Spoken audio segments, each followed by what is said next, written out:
So hello guys, welcome to my new blog. આજની બ્લોગની શરૂઆત છે. આજે જવાનું છે મારે કામે. હું જે કામ કરું છું ને એ મેં તમને ગઈકાલના વિડીયોમાં આના આગલા વિડીયોની અંદર મેં તમને બતાવ્યું હતું કે હું કાલથી કામે જવાનું હતું. આજે જઉં છું હું કામે. અમારા ઘરેથી લગભગ 30 કિલોમીટર દૂર છે, તો ગામડાની અંદર કામ કરવા જવાનું છે. અને એ પહેલાં મેં કામ કરેલું છે, કામ બધું ફિનિશ થઈ ગયેલું છે, પણ હું ત્યાં જઈને તમને બધું બતાવીશ તો શું કામ છે મારે, અને મેં શું કામ કર્યું છે અને શું કરવાનું છે એ પણ તમને બતાવીશ. તો અત્યારે પહેલાં જઈએ ઘરની અંદર. હું બહાર જ જતો રહેતો તો મને ધ્યાન બહાર લઈ ગયેલું, એ પાછું મને યાદ આવ્યું, બધું લાવું બધું વિડીયો બનાવવાનું બાકી છે. તો ચલો અંદર જઈએ કરવા. આમ તો અત્યારે બધા કોઈ છે નહીં, ખાલી મમ્મી એકલા જ છે. જો ચા પીવે છે. શું હાલ બીજું કોઈ છે નહીં ઘરની અંદર. તો ચલો આપણે જઈએ. હવે 9 વાગી ગયા છે બરાબર. હેલો ગાઈઝ, આપણે કામ જવા નીકળી ગયા. જો સામાન લઈને જઈએ છે. હું ને જયભાઈ છે, સામાન લઈને જઈએ. જયભાઈ અત્યારે ઠંડી છે ને એટલે રૂમાલ બાંધે છે. જોઈ લો બધો સામાન છે. આપણે ઉંદેર પહોંચી ગયા છે. પછી અમારે 10 કિલોમીટર દૂર છે, 10 થી 15 હશે.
ગાઈઝ ફાઇનલી આપણે આપણી સાઈડ પર આવી ગયેલા છે. તો જોઈ શકો છો. પહેલાં તો તમને પાછળનું વ્યૂ બતાવું. અહીંયા જે અમે કામ કરેલું ને એ ત્યાંનું જોઈ શકો છો. અને એમનું ઘર છે. આ હું ફર્સ્ટ ફ્લોર પર આવેલો છું. જો આપણે આ જે કામ કર્યું છે ને એવું એ આપણું આ કામ છે ફ્લોરિંગનું, જોઈ શકો છો. પછી આ સંડાસ બાથરૂમ બનાવ્યા છે. એમાં 4x2ની સાઇઝની ટાઇલ્સો લગાવેલી છે, જોઈ શકો છો તમે. એમનું ફ્લોર. ને તમે કોમેન્ટ કરીને કહેજો મને કે કેવું લાગ્યું છે કામ આપણું. જો બીજો બાથરૂમ ડિઝાઇન સેમ રાખી છે બંને બાથરૂમમાં, ફર્સ્ટ ફ્લોરમાં.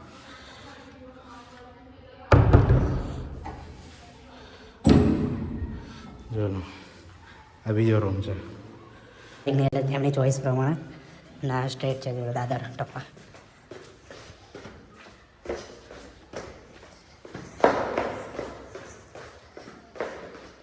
આ લિવિંગ રૂમ છે મેન. પછી આ બીજો રૂમ છે એમનો, બરાબર. પછી આ ત્રીજો મોટો બાથરૂમ છે. આવો એક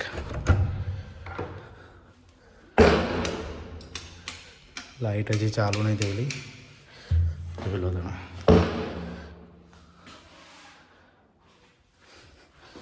લાઇટ બંધ છે ને એટલા માટે આવું અજવાળું હોય. પછી આ જોઈ લો આપણે કિચન છે. આખું આપણે કિચન બનાવેલું છે. આપણે આ મારી પોતાની મહેનત છે અને હું પોતે જ કામ કરું છું. આ તમે જોઈ શકો છો કે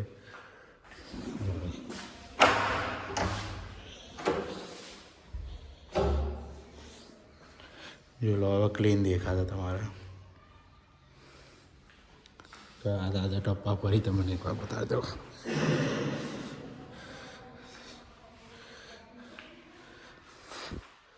પછી આ મંદિર બનાવ્યું છે હમણાં. આ મંદિરવાળો રૂમ છે. અહીંયા સામે મંદિર આવશે. અત્યારે તો મકાન બંધ છે. ને આ સ્ટોર રૂમ છે. આમાં ખાલી ફ્લોરિંગ જ છે.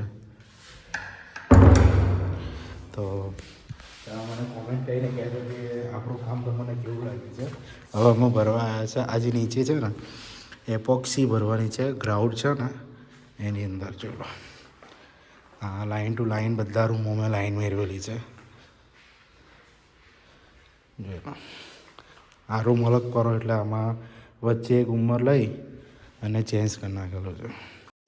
ચલો ગાઈસ જઈએ આપણે. હવે હું તમને છે ને મેઇન એન્ટ્રી તમને બતાવું છું તો એ જોઈ લેજો તમે. ચલો સો ગાઈસ જોઈ લો આવી આ મેઇન એન્ટ્રી છે અને આ એલિવેશન લગાવેલું છે પટ્ટાવાળું 2 ટાઇલ્સ અલગ અલગ કલરની. તો આપણે ચલો જઈએ અંદર. તો આ મેઇન પહેલાં ઓટલો આવે અને આ મોટો લિવિંગ રૂમ છે. ભાઈ ચાલુ થઈ ગયેલી છે. સાફ સફાઈ કરે છે. એટલે આની અંદર છે ને અમે પહેલાં જ્યારે આ રૂમ લગાવ્યો હતો ને ત્યારે રૂમની અંદર છે ને પહેલેથી સિમેન્ટ મારી અને રેડી કરી રાખેલું હતું. એટલે 2 mm જેવું તમારે એપોક્સી ભરવાનું થાય છે.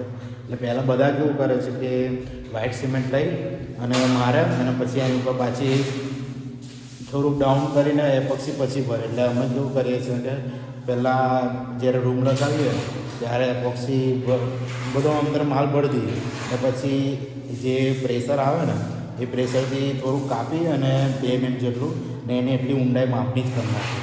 એટલે અત્યારે જો આ સાફ સફાઈ ચાલે છે. સાફ સફાઈ થઈ જાય એટલે આ રૂમને પોતું મારી દઈશું. પછી આ જે એપોક્સી આવેલી છે ને એ પછી અમે 2 મિક્સ કરી એ તમને હું પછી બતાવું તો કેટલે મિક્સ કરવાનું. બરાબર ચાલો. તો ગાઈસ જોઈ લો આપણે જે ભાઈ પોતું માટી દેલું છે ક્લીન થઈ ગયું. બરાબર રૂમ. અને બીજા રૂમોમાં સાફ સફાઈ હવે ચાલુ છે. હવે આપણે બનાવીએ છીએ એપોક્સી. જોઈ લો આપણે એપોક્સી આવે એમાં એક છે ને હાર્ટનર આવે અને એક છે ને રીઝન આવે અને આ છે ને એનો પાવડર આવે. આ બધું ભેગું કરી અને મિક્સ કરીને ભરવાનું આવે. તો પહેલાં આપણે ભેગું કરીએ છીએ. બરાબર.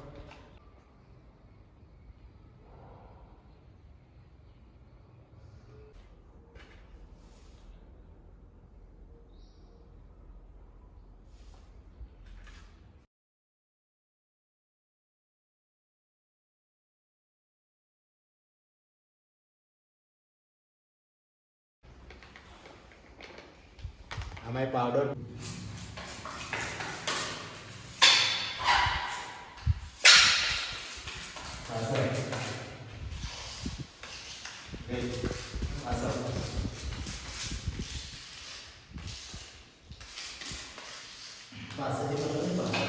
ઝૂમ નહીં કરે.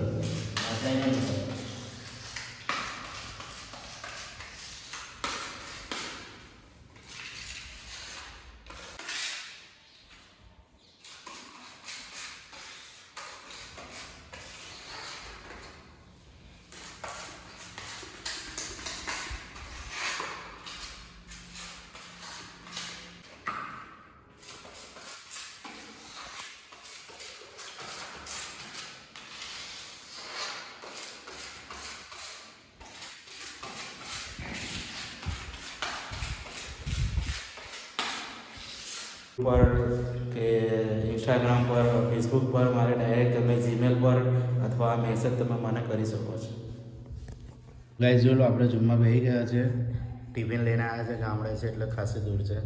તો હું ને જે ત્યાં ખાવા બેઠી ગયા ખાઈને હવે એ કામ ચાલુ કરીશું. બરાબર. કે આજે પાણી આવે ને એમાં શેમ્પૂ નાખવાનું આવે અને શેમ્પૂ વાળે છે ને સાદા ચોખ્ખા થાય ને તો જોઈ જતા રહેશો.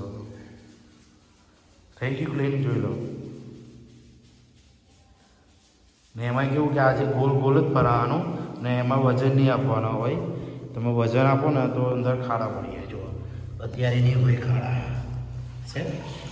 જો એકદમ ક્લીન દેખાય ને. જો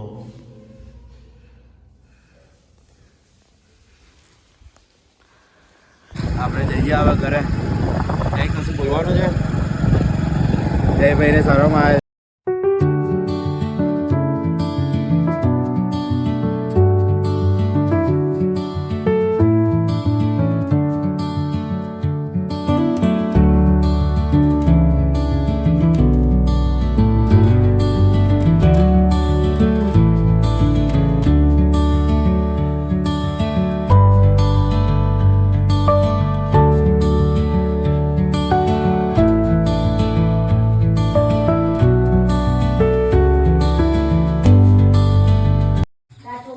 ગાઈસ આપણે ઘરે આવી ગયા છે. કેટલા વાગ્યા છે? 5:30 થઈ ગયા છે. મમ્મી કચરો વાળે છે. આપણે પહેલાં નાયલી કરીએ, નાય બાય અને તૈયાર થઈ ગઈએ પહેલાં, બરાબર. તો ગાઈસ જોઈ લો, આપણે અગાસી પર આવી ગયા છે પતંગો જોવા માટે. આવ્યા પણ પતંગો છે જ નહીં, ખાલી 2 જ પતંગો ચડે છે. આપણા જયભાઈ જો પતંગ ચડાવે છે. એને જઈને છે ને પતંગનો બહુ શોખ છે. આ બાજુ ચડે છે પતંગ હજી. અને જો સાંજનો ટાઈમ આપણા હેતુભાઈ એના ભાઈબંધ સાથે રમવા આવી ગયા છે. લંગર બાંધી દીધેલું છે અને ગોલ ગોલ ફરાય જો છે ને. તો ભાઈ આપણે દક્ષ પાસે આવ્યા છે, એને રમકડું મળી ગયું છે અને એ રમકડું મોની અંદર લઈને જોયું તો આપણે હેતુભાઈ ભજીયા ખાય છે. ચલો શું કાંઈ જોઈ લો, આપણે બહુચરમાં ત્યાં જમવા આવ્યા છે. રીંગણનું શાક છે, બાજીનો રોટલો છે, ભૂંગળા છે, છાશ છે, ગોળ છે અને મરચાં છે. તો ચલો આપણે જમીને હવે જઈએ આપણે ઘરે. ઘરે જઈને ટાઈમ જોઈને કરવો. હવે ટાઈમ જોવાનો તો લો કેટલા વાગ્યા છે તમારા આની અંદર કંઈક લાગે છે? ઘડિયાળ બંધ થઈ ગઈ. તો ચલો વાંધો નહીં, કંઈ વાંધો નહીં. તો ચલો આપણે વિડીયોને અહીંયા એન્ડ લાવીએ છીએ. તો હું મારું કરું છું एडिटिंग पताए वीडियो ये अपलोड करिस. तो आई होप कि आपको ये वीडियो पसंद आया होगा. पसंद आया तो वीडियो को लाइक करना, चैनल पे नए हैं तो चैनल को सब्सक्राइब करके जाना. मिलते हैं नए ब्लॉग के अंदर. Thank you for watching. तब तक के लिए बाय.